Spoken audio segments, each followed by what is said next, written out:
Toute nouvelle espèce envahissante qui arrive sur notre territoire doit nous préoccuper. D'un vert brillant et de taille équivalente à une fève, la grille du frêne a tout pour séduire les entomologistes en herbe. Et pourtant, C'est un peu comme une catastrophe naturelle au ralenti. présente en Amérique depuis 2002, repérée au Québec en 2008 et détectée dans la MRC de Témiscamingue en novembre de l'an dernier, la grille du frêne a de quoi préoccuper.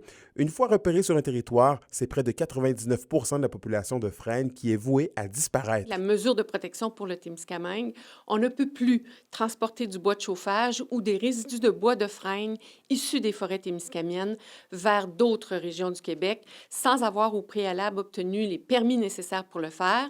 On rappelle également qu'il y a des amendes importantes si les gens ne respectent pas cette contrainte-là. Montréal et Toronto sont deux grandes villes du Sud qui ont fait les frais des ravages de l'insecte, les obligeant à raser d'importantes quantités de frênes dans les dernières années.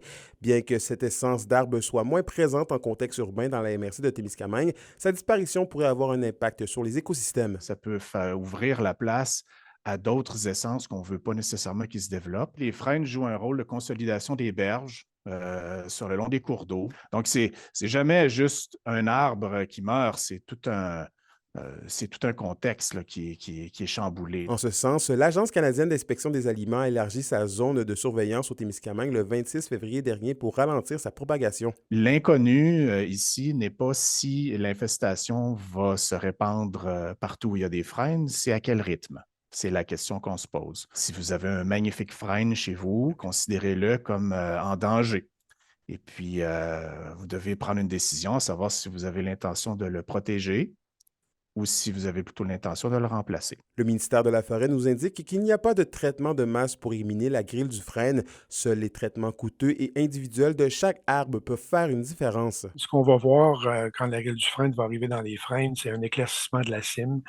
On peut voir aussi de nouvelles tiges qui vont pousser à la base de l'arbre.